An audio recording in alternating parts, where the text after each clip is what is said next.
First Officer Spock had it easy. The Vulcan from the Star Trek series didn't have to deal with the ethical decision-making process as we do. He operated in the realm of logic and reason. Imagine a world where ethical dilemmas were judged purely on fact and logic, without the influence of feelings or emotions.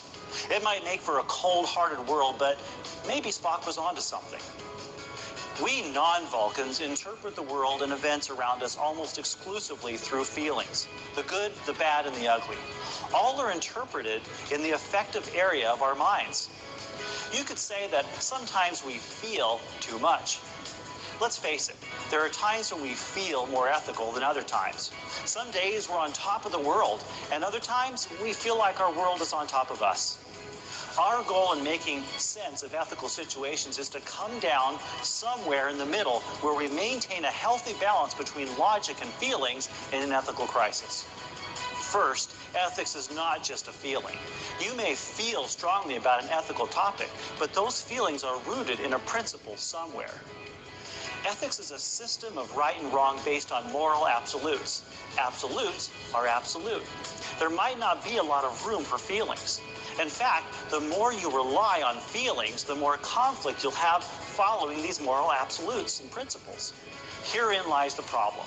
How can emotional creatures like us live in a world of moral absolutes? The term feeling is to be persuaded of something on the basis of intuition, emotion, or other indefinite grounds. The word logical means reasoning, or capable of reasoning in a clear and consistent manner. Think about the messages you hear from our culture and media about feelings. Trust in your feelings. Follow your heart. Do what you think is right. When someone cuts you off on the highway, what does your heart tell you to do? If you're like most people, your heart, at the moment, tells you to return the favor and add a little something extra to make you feel better. Hardly something Spock would approve of. The fact is, following your heart and doing what you feel is right may steer you in the wrong direction. To illustrate this, imagine a world where everyone followed his or her heart. Rather than a world of peace and harmony and self-satisfaction, there would be utter chaos, and you'd be clamoring to catch the first starship to Spock's home planet. But here on Earth, we have the problem of balancing how we feel about a situation and following the moral absolute behind it. In facing an ethical dilemma, first learn to size up the situation on the basis of the facts you know. Second, look hard beneath the surface to discover the moral absolutes that apply. Count the costs. This is where the Spock-like analytical process takes place. With this logical piece out of the way, you can then move on to the feeling part. Now, go ahead and trust your heart. Search deep inside and listen to your gut feelings about the situation. You need to do this, especially if there's no clear-cut right or wrong answer to the ethical problem. This is what humans do best, and it's time to make it work to our advantage. But the problem is that most of us do these steps in the wrong order.